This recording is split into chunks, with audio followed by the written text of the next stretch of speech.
first or second fight, I fought someone that had like 8 fights or something. So yeah, I ended up getting some huge kid that I think he'd stopped all of his 6 fighters already. I ended up fighting him on my first fight coming into the sport at 18 years old. I always felt like everything had been achieved in boxing. So my view was like, why would I go into something like that when you're starting at zero and everything's been done? Like, how can you really impress? Your family had some tough times in the last year, 2 years. How's that been for your family and everything? Have you seen life in a different light? You know, it's been a tough time, but you have to try and continue and, you know, do the best that you can. And I think it's just about trying to continue the mission. Each person has to deal with it in their own way and process it, and that's the process that we have to go through.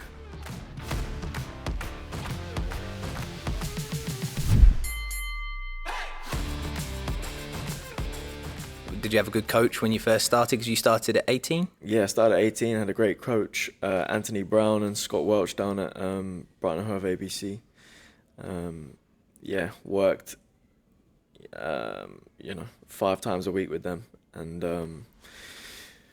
really put the work in as an amateur to try and develop as quickly as I could, because started, at nothing really, at a late age. So I know I needed to try and fast track myself. Especially with the family name, like it's a blessing and a curse, obviously, but the family name starting so late. Did you play like sports before football? Yeah, I was always active. I always had a sport that I was kind of locked into, and that started out at 7 years of age, going into karate for 4 years till the age of 11, and I dedicated myself to that diligently. I was training every day, sometimes twice a day, at that age. So I always had that kind of will to persist and work hard and try and achieve. And then that went into football and started playing for Brighton Hove Albion at age 12 after a year of taking up football, and played for them until under 16s. At which point I was kind of going into college, finding what I wanted to really do. And then by 18, football, I'd kind of exhausted my passion for it, and something else came calling, and that was boxing. And I put everything into that, and 10 years later, I'm here. Sick. So first of all, what belt were you in karate when you finished up? Junior black belt. So yeah, I went all the way through. Wow. And I wanted to be honest, when I got 3/4 of the way through, I was kind of bored with the grading process, and I liked sport karate, which was competing and going to competitions and the kumite side of it. But once I was 3/4 of the way through, everyone was just like, you might as well get your black belt and finish it that way. So done that, and continued to fight kumite. Won 2 British championships, and then I packed it in and went into football. What made you pack it in after winning 2 British championships? I think it was the fact that, one, in that competition, there's a guy called, I think he's called Master Suzuki. So he was like he was like the guy, so when you watch Karate Kid, he was like that type of guy. Sensei? Yeah. Or is he the actual active? Yeah, he was that guy. And he called me over. He doesn't usually speak. He called me over after he watched me win, the final. And he said, I want you to enter the World Championships. And at this point, I was 11 years old. You had to be 12 to enter the World Championships. I think it was 12 or 13. So it was still a little while away. And at this point, I was at I was going into secondary school. I wanted to start playing football now. And it was just too much of a weight to try and get into. And also, I didn't go into the Olympics, and there wasn't a clear route laid out if I persist in this sport. So yeah, that was kind of the end of it, and I dived straight into football at an age where I think football is a great sport when you're just going into secondary school, and everyone wants to play football, and it's very competitive, and it's nice to be part of a team sport at that age, I think. Football in Maidstone, there's a lot of travellers, there's a lot of everything, and the amount of fights that you would see weekly, like you'd finish a football game at 13 years old and there's fights on the sidelines or whatever. It was crazy. It was bizarre. Yeah. It's like Sunday League already. Yeah. And there were kids, literally 14, that would turn up smoking and drinking. Really? Yeah, kids. Was it the same in Brighton? I don't think it was the same really to that extent. Yeah, no, I mean, there was the odd fight, and everyone kind of gathers around the field or whatever, but more than that, I was more involved in like a professional setup from a young age, so it was more, there was more on the line. It was more like high level football as a kid, so that's that stuff you're not really seeing it, and it's just you're playing really good teams, and you're playing London teams and kids that are physically strong and kids that are very good. But yeah, in school, I played for the school team as well, and I was always the small kid because I didn't grow till like 18. I had a late growth spurt, so I was always kind of the small, skillful kid in the middle of the park. What position were you? For school, I played centre mid, just because I think from centre mid you can have more of an effect on what's going on. So yeah, in terms of the school football, I didn't see too many fights. The odd one here and there, but maybe Maidstone's a little bit rougher than Brighton. Yeah, and how was it playing for Brighton and Hove? Because that's obviously now they're a huge team. Were they big back then as well? Was it a good grassroots? They were a solid team. They've always been a solid team, but they were nowhere near as big as they are now. They've gone from strength to strength and moved through the leagues, and now they're holding their own in the Prem. And, are they your team? Yeah. Brighton, yeah, that's my team, and it's been great to see the growth. Like I was lucky enough to play with some of the players that are still in the team now, like growing up.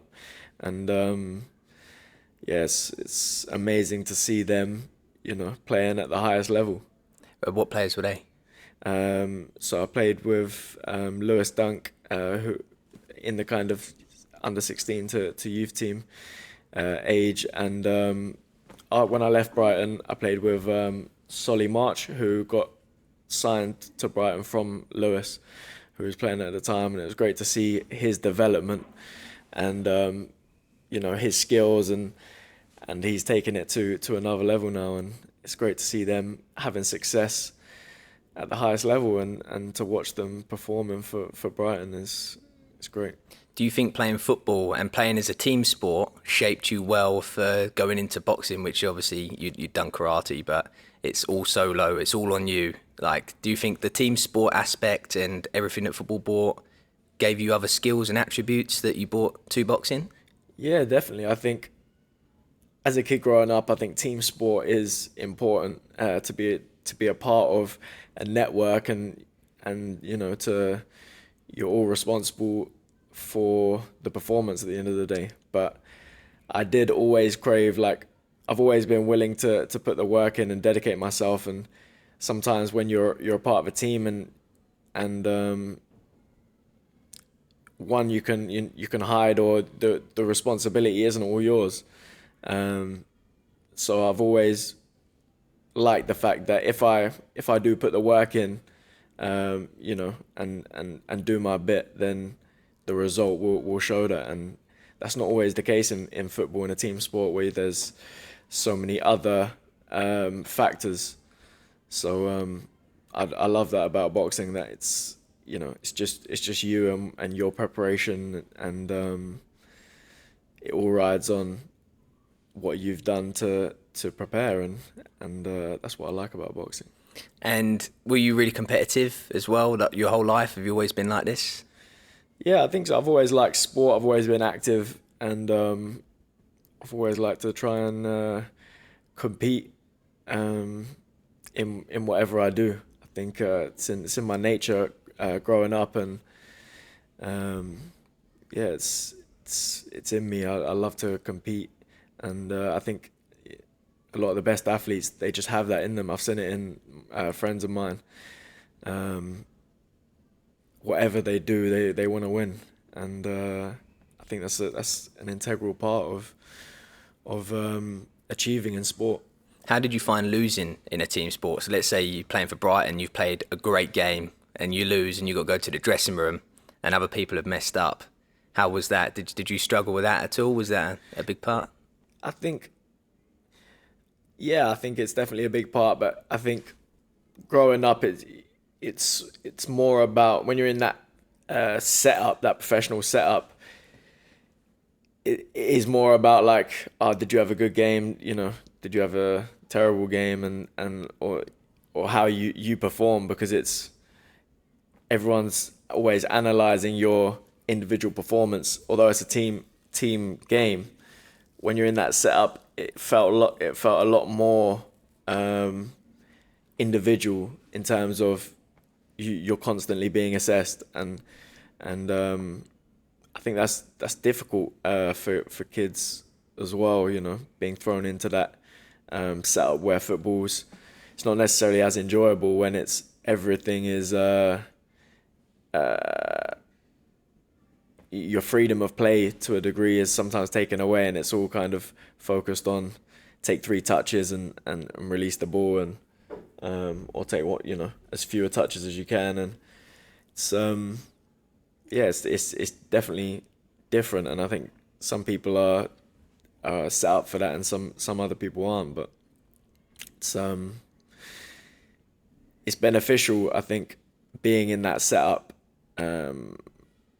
because you learn like obviously the team skills, but as well you learn how to handle the pressure and deal with those real life pressures and at an early age. So I think it's definitely beneficial. Were you around a lot of competitive parents and things as well? Were your parents, were they really sort of wanting you to win everything? Were they hard on you as a kid?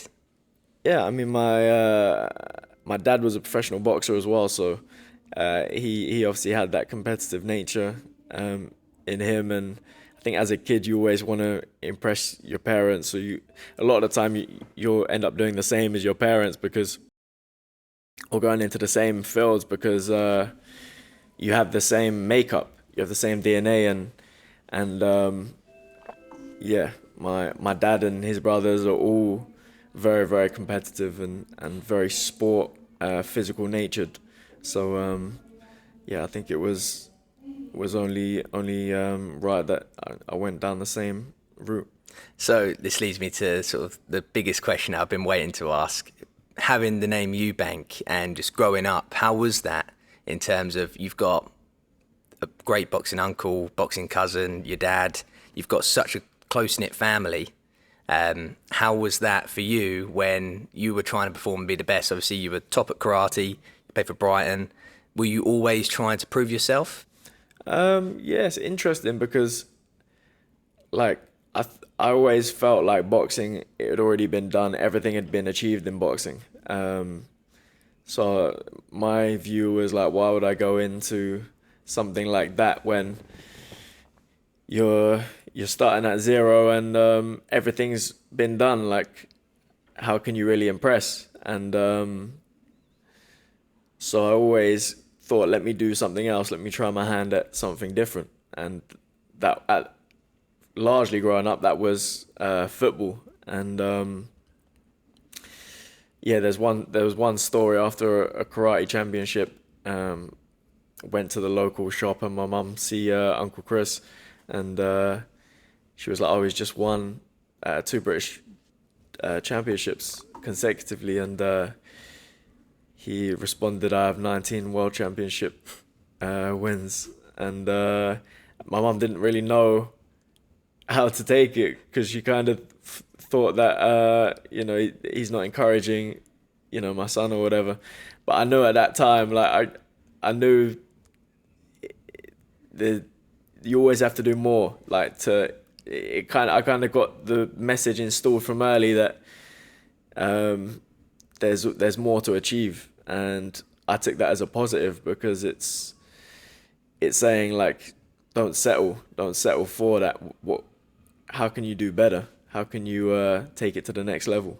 And yeah, that's a message I think that was installed early, and that don't settle and always try to push for the heights.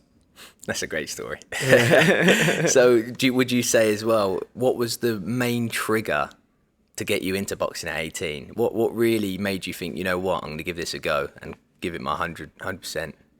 I tried it slightly early. So at 15, I tried it for a couple months, and I enjoyed it. And I wasn't allowed to do it at the same time as playing football. I went into a professional, into the team dressing room before a fight, and they said all the boys were like, how'd you get on in your fight? And the manager pulled me aside and was like, you can't box and play for us at the same time. If you get injured and we need you for the team, then it's going to be a problem. So ended up stopping like after a few months, and then completely dropped boxing from there. And at 18, I'd kind of fallen out of love with football, and I was like, I always need a sport, a focus, an outlet, and I've always had that growing up. And at that point, I was like, I'm gonna take this boxing seriously, and I never looked back. As soon as I went to the gym, found how hard it was. You're jumping in sparring from zero, from not knowing how to box at all, and you go in there and you get your head jabbed off, and you think, how can I actually do better at this? So then there's a process where you either commit yourself to it or you think maybe it's not for me. And I always went with the let me try and figure out how to do this, which at 18, with the surname, you got a target on your head at the same time, so it makes it harder, but it's rewarding eventually, and you just have to grit your teeth and get through them hard moments, I think, and there's rewards at the end of the rainbow. Do you remember your first ever spar? Not specifically. I remember like a few different moments when I was just trying to learn, but I couldn't say like who I first sparred with, but I definitely have like visuals and visual kind of flashbacks of their moments for sure. Was it a big driving moment for you as well? Once you get beat up in sparring and you're like, I don't want that to happen again. Was that the biggest thing for you to definitely just keep turning up? Yeah, I think that's the main thing when you're learning. You have to learn against people that are better than you, and people that can force you to do things you're uncomfortable with in there to actually progress. And that's always one thing that's important. I think that you have to take your licks before you can give them out. There's a process that you have to go through, and it's not always nice, especially in boxing. You learn through physical blows and sometimes a little bit of punishment, but you learn, and that's how you can. That's how you have to learn. That's how you have to earn your stripes. And it's a very true sport. So you have to go through that process to have success. And how was the amateurs for you? What was your biggest highs and biggest lows before turning over? Biggest highs and biggest lows. I remember boxing when I just started. I had 2 amateur fights.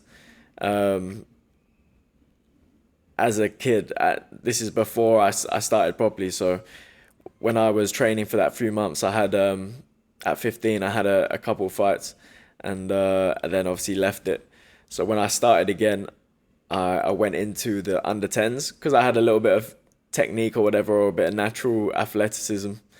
I went into the under 10 ABAs, and my first or second fight, I fought someone that had like 8 fights or something. So they'd already had like a year or whatever around the circuit, and then come back and done the under 10s. And I ended up getting some huge kid that I think he'd stopped all of his 6 6 fighters already. Wow. At what weight?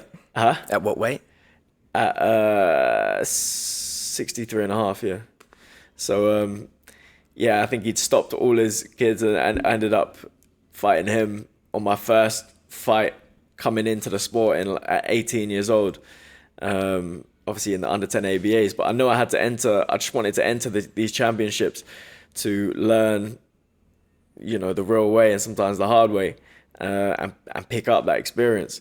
But yeah, I think like the corner through the towel in the 3rd round or whatever, I was hanging in there, but like I was taking licks and not really firing back. And after that fight, I was kind of like, it's a long drive back to Brighton, and I was kind of like considering, is this for me, or if I've got any natural ability in this, then I should be winning these fights, or I should be doing this, should be doing that. And they're moments when you consider, one, if you go down the route of persevering through it, or two, if you think maybe it's not for me. And I've had a lot of those moments through my career, early on in the pros and as an amateur, and I've always taken that route of, let me keep persevering and learning the real way. What a way to go into. Ideally, it sort of is your first bout. Like 15, you can't really credit that as boxing experience. If you've had 3 years out, going in against a guy that's knocked out everyone leading up to you, that's not normal. Yeah, that sounds like a complete mismatch. So for you to have those doubts, that's pretty standard for anyone. I think. Yeah, but at the same time, when you're in it, you don't think about it like that. You just think, I'm just starting out. I've had under 10 fights. If I've got any natural ability or any hope in this game, I should be winning these fights. So when you're in it, you don't think about, he's had 6 fights, 6 knockouts, and way more experience. Your head's not in that place. Mm-hmm. So, when you're in it at the time, it's like, is this for me? Should I really be doing this? Those questions do come into your head, but it's just a case of how you react to them, I think. Yeah, when I spoke with Luke Campbell when we was in Miami, he said that he'd lost like his first 5 in a row. Like he said he had lost everything. He wasn't really taking it seriously. He didn't really know whether or not he wanted to box. Then he started taking it seriously, and obviously the career he's had, amateur and pro, was quite inspirational, because I've had 8 bouts, I've only won 4. But like for me, I know it's learning in the amateurs and everything else. So for you, to have that experience and to persevere against someone that knocked everyone out, that's a pretty good start to your amateurs, really. So what was your biggest high in the amateurs?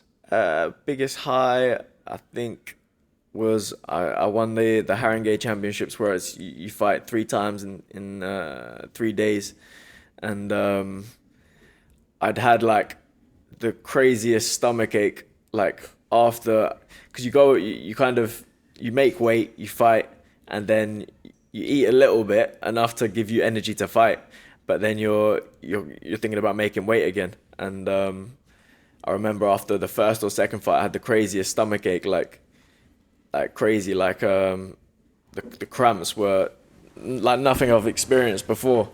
And I went back to Scott Welch's house to sleep there before we went up the next day. And there's a newspaper clipping of him kind of saying that the it's crazy, like, that I came back from having them cramps and continued to fight and won the championships. So and you had them all weekend? Yeah, well after the first fight, I had them, went back to his, had them that night, and they were obviously thinking, this is like, he's obviously not going to be able to fight.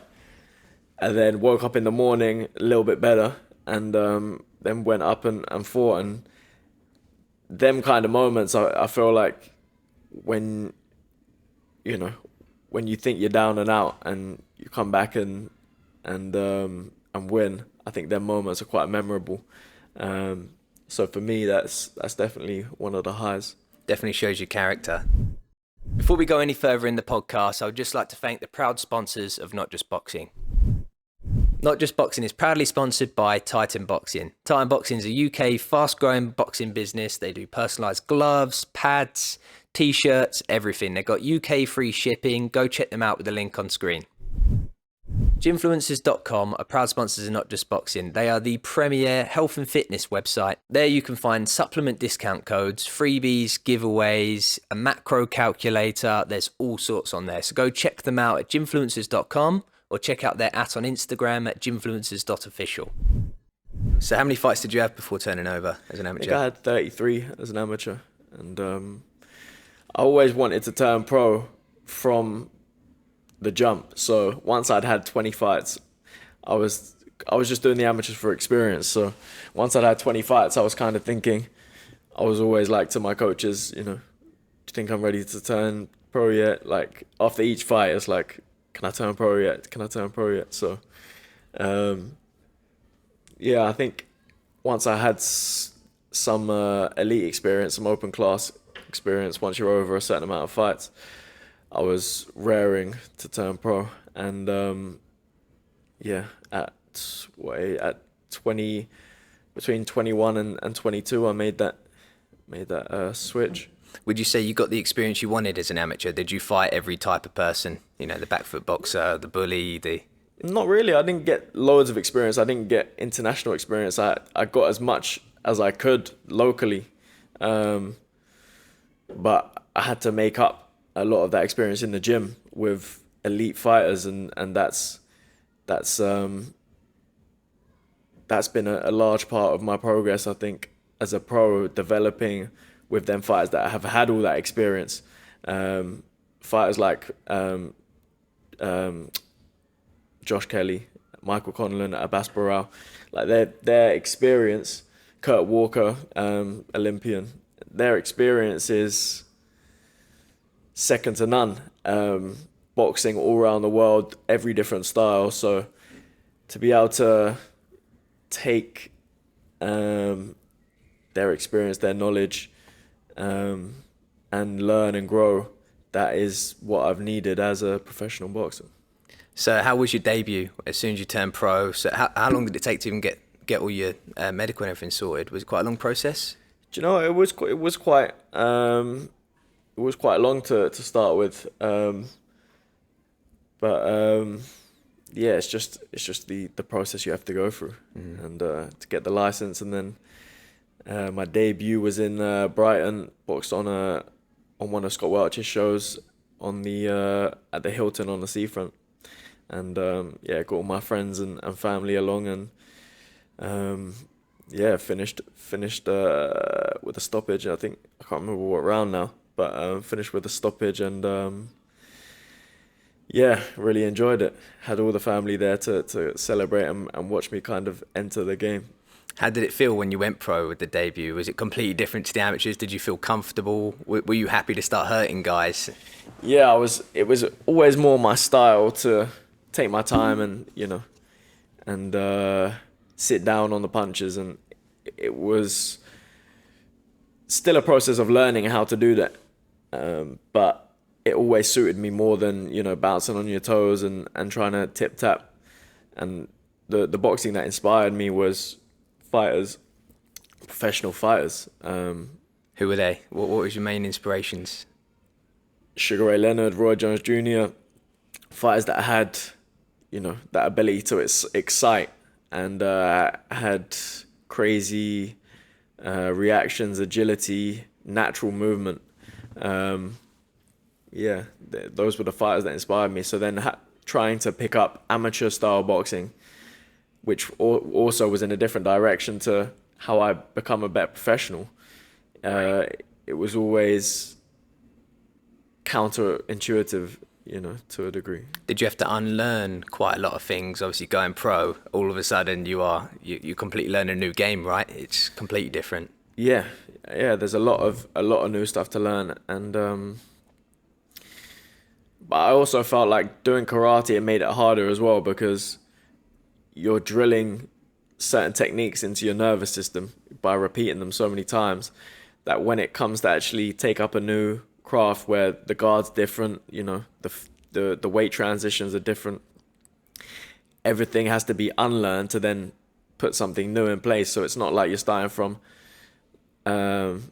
nothing. It's you're actually starting from trying to unlearn something else. But yeah, in terms of the professional adjustments to the amateurs, I don't feel like I ever really adjust to the amateurs in terms of that style. So it was just about trying to implement the things that work well as a pro, trying to implement and work on them. Nice. So obviously you've got a huge fight coming up. You're headlining York Hall. What was the biggest turning point in your career? Did you go to Booth Boxing Gym early on? Did you sign with them? I went to Adam's Gym straight after my debut. Yeah. So he messaged me after my debut and said, well done on your debut, and you look good, and this and that and a few bit pointers and stuff. And said that he's got Josh Kelly in the gym now, so if I want to come up for sparring, then I'm more than welcome. So ended up coming up and working with some of the boys, and then staying up since then. That's quality. And obviously, like you said, you've had a limited amateur experience, but having that talent in the gym, like even Michael Conlin, he's been in some great fights, and in the amateurs, he did it all. Yeah, what's it like training with those types of people? Does it bring the best out in you? Definitely. Because when I was mentioning previously, like, competitive nature, like Mick, he is one of the most competitive that I've met, and everything is a competition, and it's in a good way, because he tries to bring the best out of you, and he likes to see people working hard and working to their maximum, and that's the kind of people you need around you to pull you up with them, and to make you able to strive to your peak performance. And them having characters like that around you just make the process a lot easier.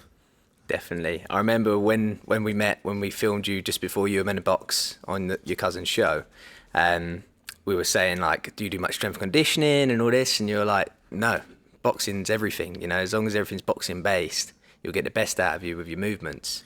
That's it. Everything is, to be, I think the old school guys, when you look at the best eras in boxing, and when you look at the guys, like Sugar Ray Leonard, Roberto Duran, these guys, Muhammad Ali, there's not loads of weights and, strength and conditioning focused. Obviously, there is little bits that they do to add in that extra component of physicality, but essentially what they're focusing on is boxing and executing technique to deliver the power, and I think to keep the workouts boxing based and boxing focused, and tailor everything to that technique is the best way to capitalize on making yourself the strongest at that actual specific sport, which is boxing. Yeah. Would you say that's probably the biggest downfall with our era, where there is a lot more, even though there is strength conditioning, which is good, there's a lot more where people prioritize that over boxing? Yeah, definitely. I think it's easy to lose track of what makes the best fighters, and what does make a best fighter? Boxing training, the art form that is boxing, and learning the technique and drilling the technique. And there's a lot more with like strength now, and a lot of people focus on strength, I would say, too much, because the best technique is going to give you the maximum results, in that specific sport. So I think that can be an issue now where people try and find advantages outside and around the actual thing that they're doing. And I would just say focus on that thing, focus on that, on the specifics of that sport, more so than trying to get an advantage in a different field. What would you say is your biggest strength as a boxer? Probably my ability to learn and my willingness to learn. You know, I consider myself a student of the art form, a student of boxing, and I know that I believe that I can be good, but I believe I can get to a certain level, but also because I'm willing to learn and I'm willing to do the things that make me able to get to that level. So I'd say willingness to learn and pick up new skills and wanting to develop constantly. That's my biggest strength. And we said when we went to get a coffee how, well, enjoying the process and understanding the journey is everything, not the destination, not the world title. So you having that mindset as well, surely you're not looking at the external things. You've got the drive, you've got the internal factors that are going to push you to be the best version of yourself the whole way through your career. Yeah, I'm just looking at enjoying it and trying to develop each and every day. And, you know, you can say, oh, I want to be here in a year, or I want to be here, but it's the day-to-day things that are going to take you there. And I'm just focused on enjoying that process of learning and putting the work in and developing each and every day. And we spoke a lot about recovery. You said that you got the ice baths at the back of the gym and everything. Is Conlin a little bit competitive with that as well? Do you know what? He's got really good at it. He's done the Wim Hof course recently. He travelled to, I can't remember exactly where it was, but he spent 4 or 5 days on a retreat in the ice baths with Wim Hof. And he's in the ice baths where it's, you know, all ice, so you're looking at like close to 0 degrees. He was doing something like 12 minutes in there. Wow. So yeah, he's definitely, you know, excelling in them, and he's not competitive in the sense that he wants to do longer than you in there, but he's competitive where if he gets something into his head and he's feeling the benefits, then he'll push it to the maximum. And yeah, he's definitely doing that with the ice as well. Would you go to the Wim Hof retreat maybe? Yeah, I'd love to do that. But for now, you know, my daily ice baths and cold showers are doing the treat for me right now. You're doing them daily, yeah? Yeah, cold showers are nice to have, like just refreshing even when you wake up. Do you do hot to cold? Or... I think you're meant to do cold to hot and finish on cold. I've been doing it wrong. Benefits. Yeah, because you want to finish on cold so your body's naturally warming you up from the inside.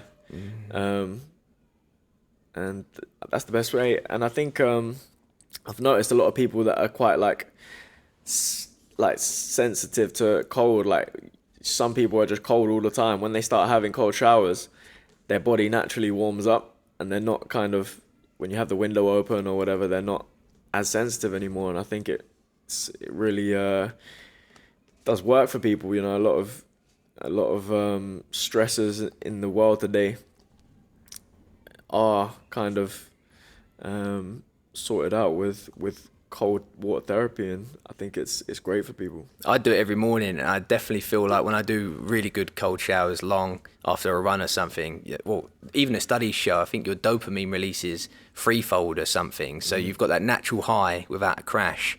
And like you said, everyday stresses, whatever would usually wind you up, being cold for 10, 20 minutes or whatever. Everything's irrelevant when you're in there. Like any stress, anything that you could even think about is irrelevant, because your mind is solely focused on getting through this this present stress, which is the cold temperature. And you're purely focused on your breathing and trying to figure your way through this time spent in the cold. So any other stressor becomes irrelevant, and I think that experience puts you in a different mindset straight away, and that's why it's having so much success in curing and you know, treating and helping you know, stresses and mental troubles and all of these things that all of these stresses of the world that we think about daily. So obviously your family, you had some really bad news and some tough times in the last year, 2 years. How's that been for your family and everything? Have you seen life in a different light with everything that's gone on? Yeah, it's been difficult. It's been it's been a tough time, but you have to try and continue and do the best that you can and try and achieve what Seb would have wanted me to, and what we always spoke about in terms of fulfilling potential and doing certain things, helping certain people, and trying to live the best we can. And I think it's just about trying to continue the mission and that we spoke about so regularly. But it's been tough. It's been tough for everyone. But I think each person has to deal with it in their own way and process it. And that's the process that we have to go through. Has it given you more of a drive? And has it brought your family closer together as well with everything that's gone on? Yeah, I think so. I think when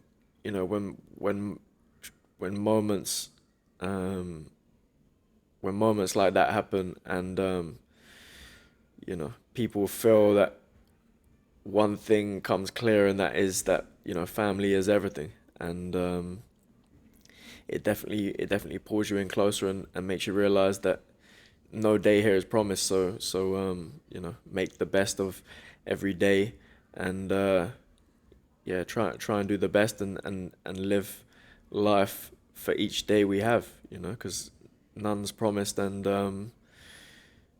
we have to enjoy our time here and do the best that we can while we're here. And that was one of the mantras of Seb, and the job is to continue to try and do him proud and fulfill what he wanted to do here.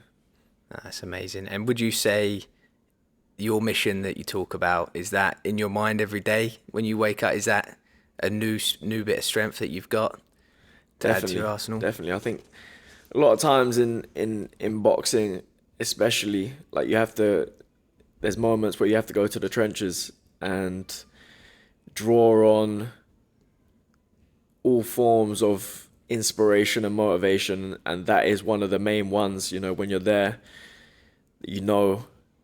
that he's looking down and watching, and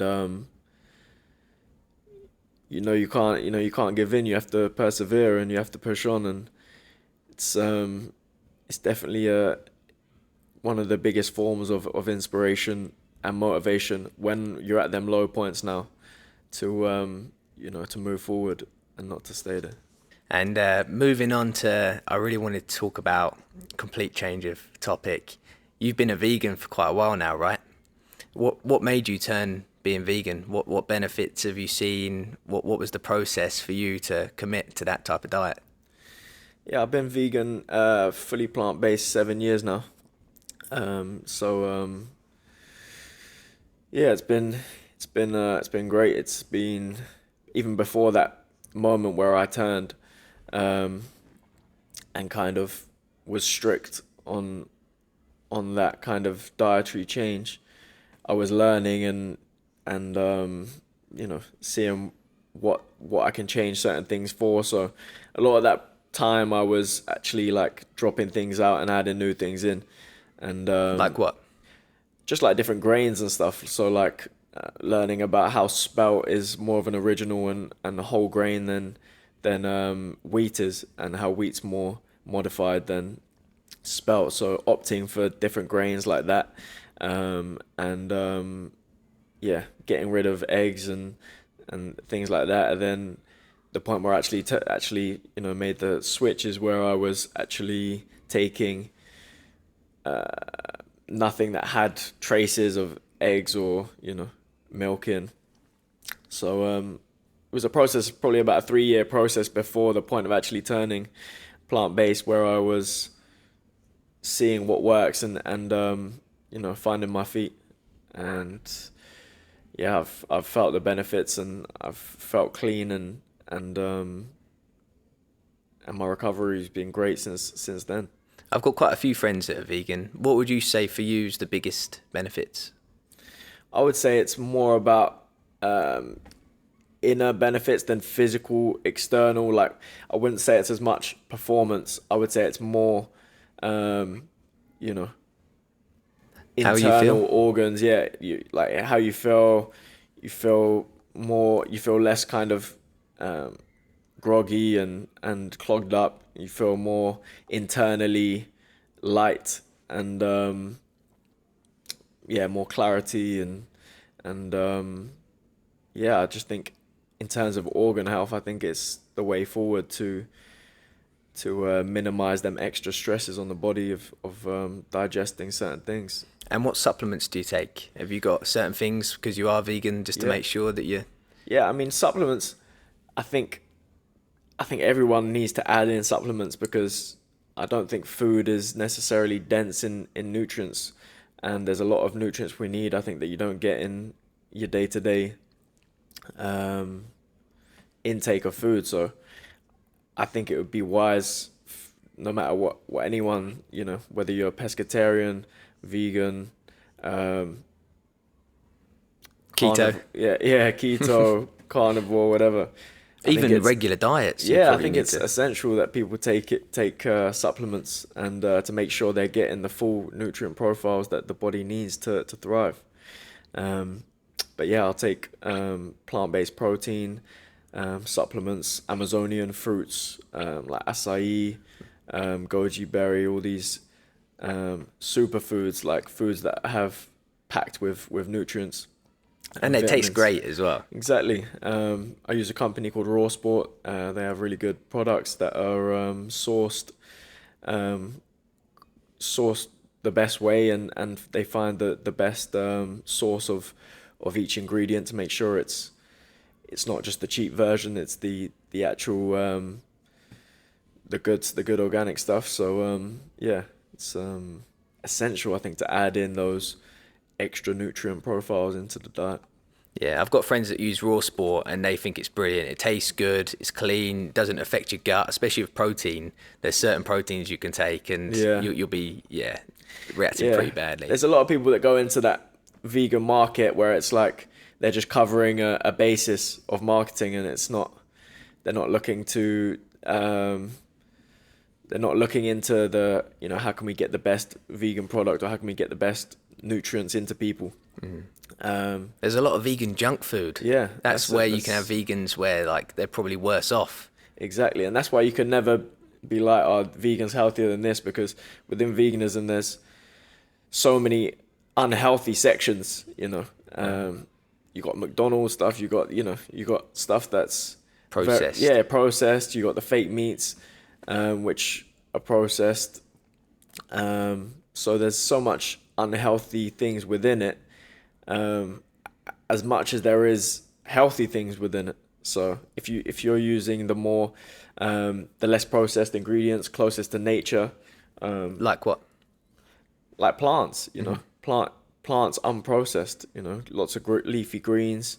You have to eat a lot of them as well. Yeah, but powders as well that are like freeze dried actual fruits, not stuff that's turned into other stuff. And it's just about trying to get them ingredients closest to source and their original form as possible to get the health benefits. What's your top dinner or whatever for recovery and fueling up that's vegan that someone might want to try?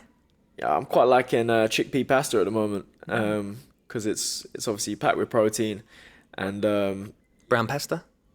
Say again, brown pasta. Brown pasta, wholemeal? No, it's so brown pasta is like wheat, isn't it? Wheat, like whole wheat. That's whole wheat pasta, but it's chickpea pasta, so it's made of chickpea flour. Oh, so you're actually on about? I thought you meant chickpeas with pasta. No. So you're on about actual chickpea pasta. Yeah, chickpea pasta. Ah, I've never seen that. So you get a good amount of protein with it, and load that up with fresh organic pesto, and it's a nice and quick one because when you're training, you don't have time to prepare loads of food. It's quick food, and that's definitely one that's quick and easy to prep. Where can you get that? Is that like Tesco's and that? You can get it in a lot of places now. I'm not sure. It was in Tesco before. I think you should be able to find it in a lot of the main stores, but you might have to branch out to Amazon or some of the little local organic stores in your area. Mm-hmm. That's when it gets pricey. Yeah. You got to find your ways to get different stuff. Load up on, go to different fruit markets and load up from there. I think because when you're buying organic from the little shops, because it's not mass produced, so it's not got that shelf life that you would get in a supermarket. Yeah, exactly. So it can be a little bit more expensive, but you've got to find a way to make it work, because food is, good food, good healthy ingredients is what makes up ourselves, on a daily basis. So it's important to put the right fuel in. And you met your missus at a vegan festival, right? Is that where you first met? So Vegan Nights, there's this event. It's like a cool kind of event where there's loads of different vegan food and stuff, and it's a good place to network with different people and people that have gone down that route of looking into diet and health, but at the same time in that field there is a lot of, you got so many different sections. Mm-hmm. So like what? Well, different, like people that are interested in animal health rights, animal rights and the welfare of animals. You've got people that are more health centered. Got people that have gone down the alkaline nutrition route, which is, what's that? So alkaline nutrition, it's food where the pH is 7, I think it's 7.2 or above. So what does that do for you? Well, disease thrives in acidic environments.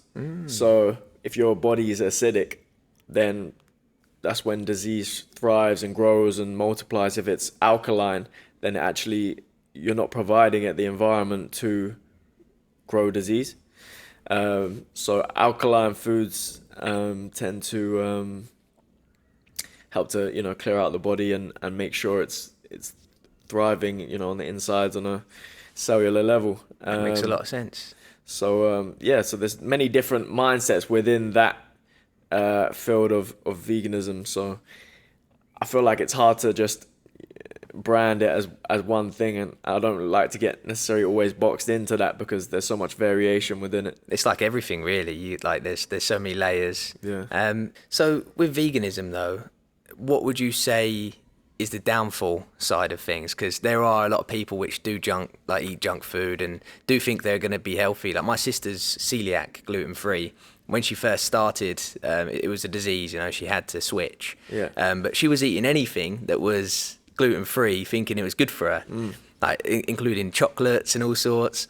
So what would you say is the downfall of vegan? Because there's also the culture of they call out other people, right? Yeah. There's sort of that bad side of it. I think the downside is that people don't think for themselves. Sometimes if you get into one of these boxes, these group think tanks, I don't think it's a good idea to be a part of any of them, because you start to not think for yourself once you're part of a group, and you take on a group think mentality, and you take on things that are thrown into that group that you never even associate with or think of. Or have you ever gone down that route? Have you ever accidentally slipped into it and you'd be like, oh, not for me? Because I came in through the alkaline nutrition route, it's always been about health for me. It's never been about this, we need to grow this movement, or I've never thought like that. Mm-hmm. So I've never slipped into that, but I've just been aware of it, that whilst it's important to focus on ways that of living that are healthy and grow these ways, that sometimes when you brand it in this box, it's not necessarily a positive thing. So I've just been aware of that, and try to promote the healthier side of it than the unhealthier side. Yeah, it makes a lot of sense. And what would you say is your number one vegan cheat food? If you could go for any meal, post-fight, post-win. I love a good burger. Like, obviously it's a healthier burger anyway, because it's made of plants and like a bean burger. So it's actually veg inside, not like the processed ones. But yeah, I love a good... Any certain brands, or do you go out to like a restaurant? So my favorite one was usually a restaurant called Mushi's in East London. They used to be on Brick Lane. That was the best burger I've had, man. Why is that? Is it like because some of them I've had in the past, vegan one, they're like curried. Yeah. There's like nice spices to it. Yeah. So these ones, they used to make them out of like quinoa and black bean patties, and they had like fish ones made of aubergine. So it's all like, rather than like the fake meats, it's actually veg, and they were of that ethos that it's all about making the food, even the junk food, like healthier versions.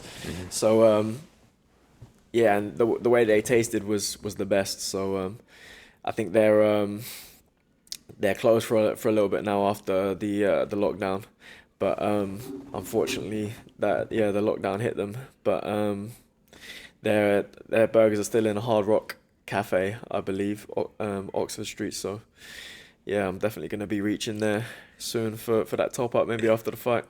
So I've got to ask, we were obviously meant to meet up earlier, and there's been all sorts going on with Benn, and obviously Chris Eubank's fight fall through. What's your view on Benn failing 2 drug tests, and just that the way the boxing world handled it, the way Eddie Hearn handled it, maybe there was so many factors that were bizarre going into it that obviously it caused an outrage in British boxing. What was your view? Because obviously your fight got cancelled because of this. Yeah, it's hard to say. I hope for the sake of him and for the sake of boxing that he's innocent. But I think he has to clear his name, and he has to prove that he didn't take those substances and what, through the B sample? Is that the only way? I don't know how that it's they keep protesting innocence. So I think he has to prove that, and he has to clear his name. And I think the fight couldn't go ahead based on that information. It would have been wrong for boxing for that to go ahead. I think at the time there was so much money invested into it that they were, trying to think of ways that it could go ahead. And I think they realized after a certain point that, this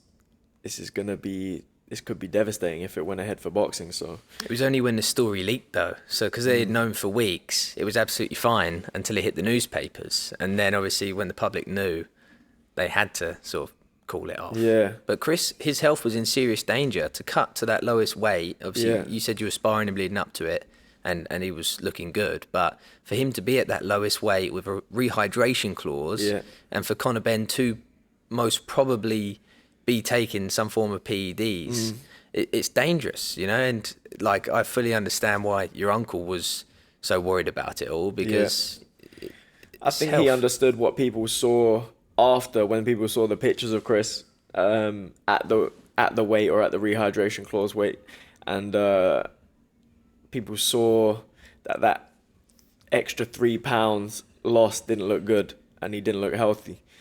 And I think on reflection, and when you're looking back on oversight, you see that it wasn't looking good. One, that Chris was being boiled down to that weight, and 2, if they knew about these possible findings before, and you on reflection, it's just a good job that I think it didn't go ahead, and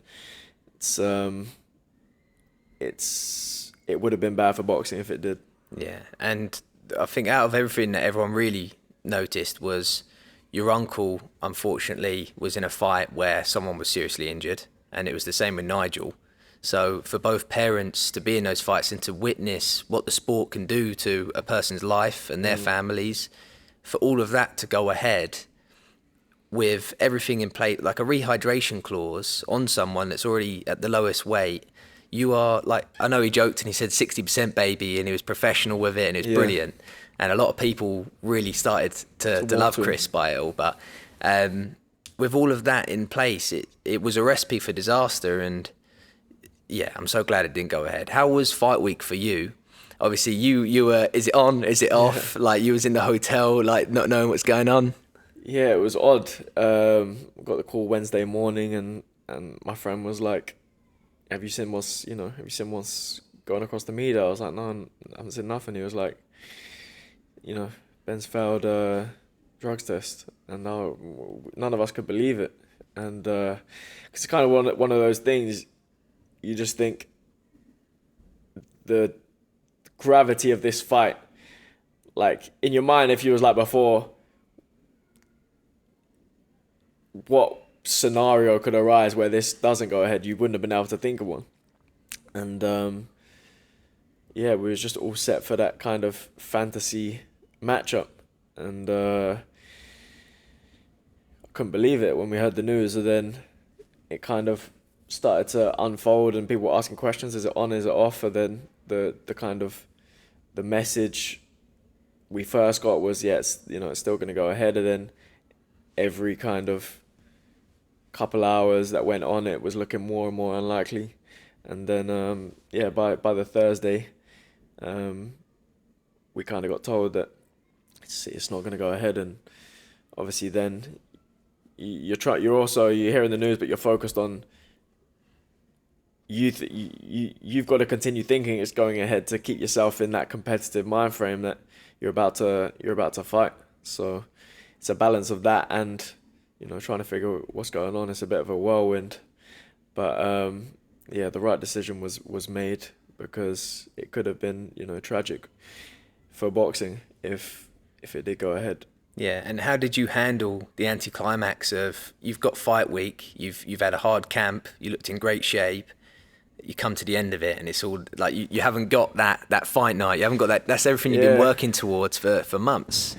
Yeah, you don't get that release, and but you've got to think, okay, I need to take a little bit of time out here to refresh the mind, refresh the body, and then go hard again. What did you do for your time out? Did you go on a little holiday?